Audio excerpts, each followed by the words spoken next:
Ladies and gentlemen, welcome to the inaugural episode of Hopular Mechanics. Today we are going to talk with Michael Barzizza of Ghost River Brewing about a few different things, so come and enjoy the ride.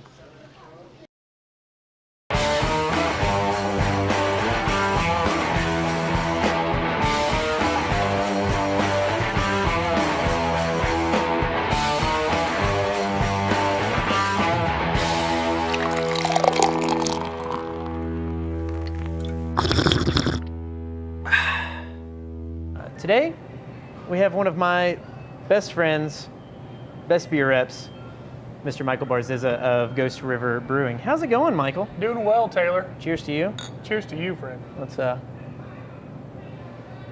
a taste of beverage. every talk show should start like that. I don't know why it doesn't. I don't know either. So, Michael, what are we drinking today? This is the first in a series called, it's our Hornets Revenge. It's first in the Brewers series, Taylor. So with all of the new gear, new equipment that we've installed over the brewery, we are now able to turn over one of the tanks to an individual brewer each month and let them do their thing. They can create whatever they want. It's a real reflection of the brewer's, own creativity. And this one was brewed by Corey York, Who is Hornet? Who is Hornet? He is Hornet. Yes, it's called Hornets Revenge because he I guess the story goes he was wearing a Hornets hat for the longest time when he started working at the brewery, and everyone started calling him Hornet. He, I don't think, quite realized it, and then eventually figured he was wearing the Hornets hat, and that's where it all came from. This is Hornets Revenge. Awesome. So it is a black pale ale, which Correct. is not your typical pale ale. This is not Correct. typically what you would have. So the color, the nose is making it a black pale ale. Right. Amarillo hops, though, gives it a nice citrusy... Real picks up a lot of that fruity, citrusy hop characteristic without being overly sweet, without being without exhibiting too much of that roasted character, but really letting those hops shine through. It's kind of a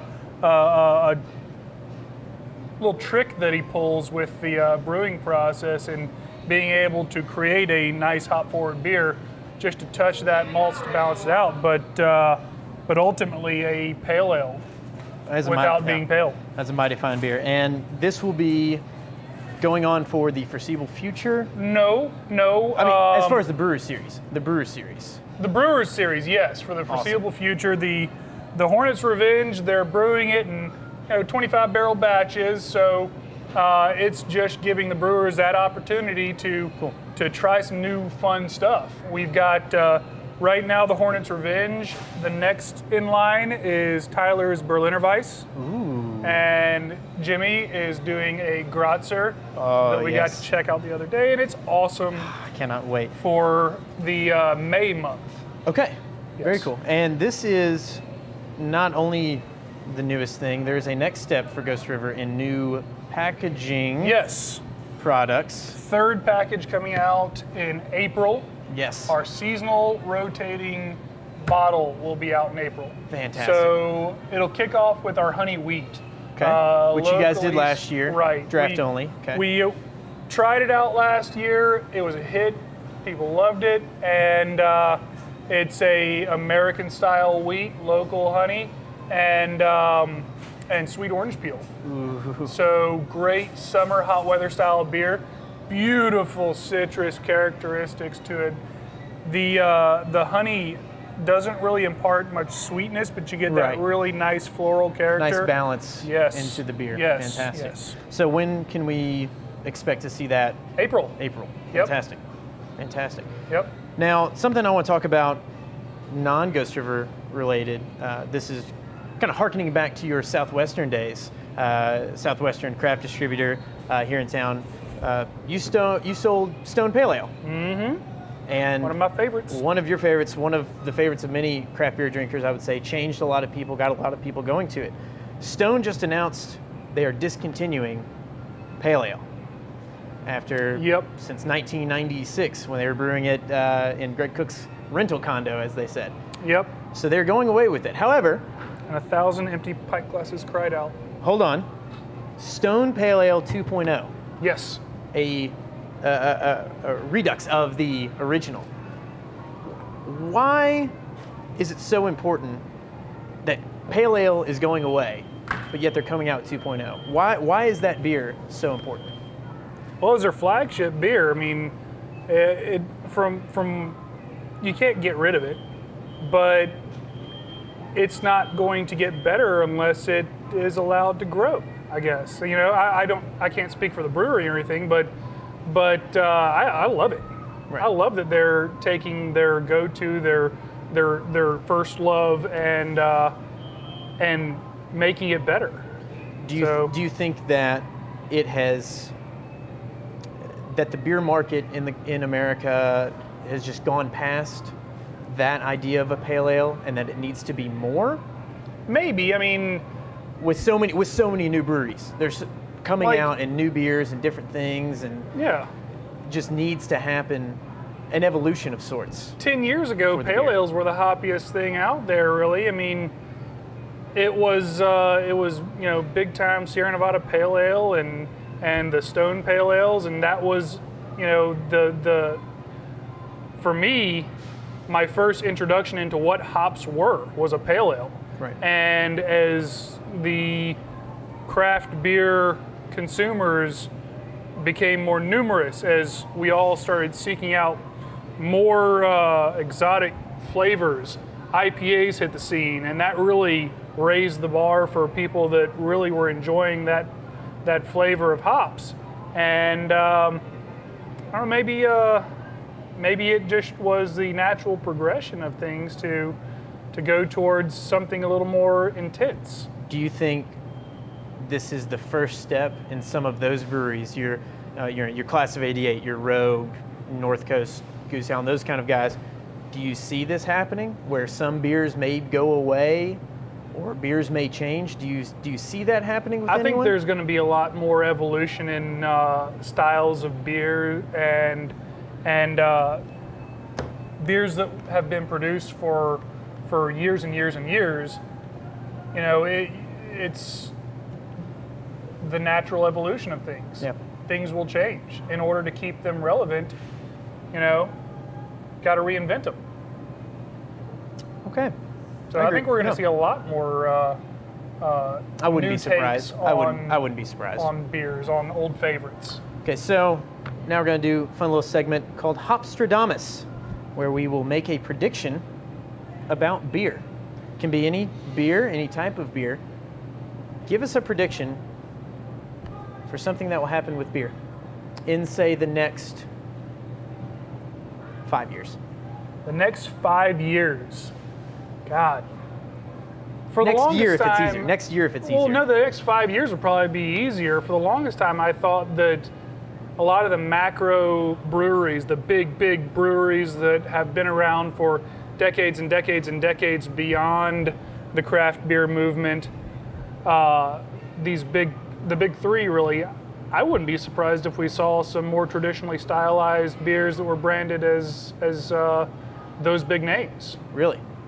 I wouldn't be surprised. I also think that Mexican craft beer is going to be a emerging Which Day of the piece Dead? of the- Day of the Dead is the Mexican craft Right, beer that's right. coming. Because That's some people the say, well, first it's from one- Mexico, so it's imported. Well, yes, but no, because it's technically a craft beer. Right. It just happens Right. to be from a different country. Yeah, great stylized beers, but from Mexico. And there's only a small handful. I think that's the only one that's available in Memphis. And I wouldn't be surprised if we saw more of them. As Yeah.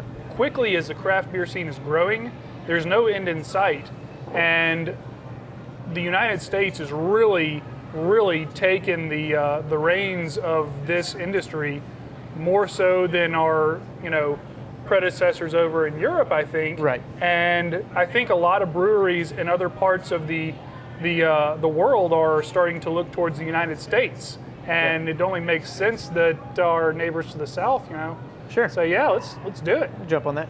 I would say my prediction for the next 5 years in beer is that beers like Ghost River Golden will become everyday beers. Mm-hmm. Where someone who buys Bud Light, Budweiser, we're getting a little bit older. That becomes Golden becomes get some Golden. That's a good just in between drinking beer. I think that becomes more, especially with as the price of domestic goes up. It seems to want to go up every year and inch closer to a craft beer's price. That's personally what I think will happen. I would like for it to happen, I guess. I think it's absolutely going to happen. I mean, look at all the outreach that the craft beer community, the craft brewers of the United States are reaching out to those beer consumers that aren't really comfortable or familiar with a lot of these craft brands. It can be overwhelming. There's so many breweries and so many styles that compound on each other, and if you have something that you can reach out to the someone who's more accustomed to a American lager style without shocking them, then you can really bring them into the fold of something produced in their own backyard, something that they can enjoy without being shocked. Right. Now, we all seem to have a beer that we want to have, can't seem to get our hands on. These are called white whales of the craft beer world. So, Michael, what is your white whale? There's two of them. Okay. There's Consecration from Russian River. Yes. And the West Veltliner, I hope I pronounced that right, the 12. Yes. Their quad. I have a bottle of Westy 12 at my house. Don't you play with me. I do. You're waiting for that's got to be special occasion. Yeah. That's marriage or birth of first child, something or needed after birth of first child kind of thing. Trip to Mars or something. I have not had Consecration either. Which I've had a few Russian River beers, and they're always fantastic. I've had Pliny the Elder. Haven't had Pliny the Younger. Draft only in California. Yep. One of my white whales is, and I don't care which one, Cantillon. Oh, I am so tired of hearing friends of seeing mine the posts on the social medias. Damn Cantillons, and I just want a Cantillon. That's all I want. Just let me lick it. Just let me. Give me your empty glass. I'll figure out how to get it. Yeah. If maybe you could slay one of the white whales if you're around when I crack open mine, I would invite you. Thank you. I would invite you. I appreciate it. I'm here for you. Let's plan a trip. Let's go whale hunting. Let's go whale hunting. That sounds good. I got my boom. Yeah, harpoon. Ready. And finally, you've been doing beer for a long time in Memphis. You were Tennessee's first Cicerone. Right. Which is the equivalent of a sommelier for wine. Right. A beer expert. Your father, Steve, brought craft beer to Memphis. About 25. He is the reason. I still stories that he'll tell about selling Newcastle for the first time to people, bringing that in, Sierra Nevada Pale, and what he did, and then you stepping in Southwestern and what you did there, and now with Ghost River and help expanding that brand here in Memphis. What do you feel is your role for craft beer in the city of Memphis? Building local beer. And I feel really fortunate to be part of Ghost River. It's Memphis's first craft brewery. It's bringing back something that is just now coming around since Prohibition. Before every community had their own local flavor. Now we're getting back to that, and Ghost River was the brewery that kicked that off in Memphis. And I get to now be part of the team over there and keep the beer flowing, and it's really nice to be part of something like that, and to also be part of a brewery that gives back to the community and does good with what they do. Yeah. I will say I every time I talk with you about beer, I learn something new. There's something I grab onto and go, I didn't know that. Okay, good. And it's always, we always have a good time. Yeah. And this beer's such a broad world that there's always something developing, and it's got such a rich history. There's always something to talk about. Yeah, you can go back and forever bring and up and say, that was that, and that's why they're doing that because they did that. Mm-hmm. It's a fun business, and I feel like if more people knew this side of things, it just adds another layer of things that you are the face of Ghost River in Memphis. As far out there, you're out there selling it. Jimmy as well has kind of gotten his face out there a little bit more. Jimmy's on the face on the tap Brewer handle. Series tap handle. But man, I really appreciate you coming by and talking a little bit about beer. It's always a good time. Cheers once again. Cheers. Of course. And thus concludes our first episode of Hopular Mechanics. Hope you guys enjoyed it, and please join us for the next episode that will be held at an undisclosed location somewhere in the city of Memphis.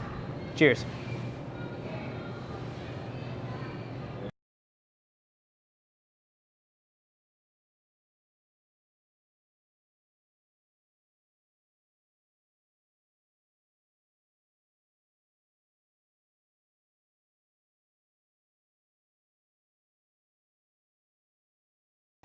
Welcome to Hopular Mechanics. I'm Taylor James.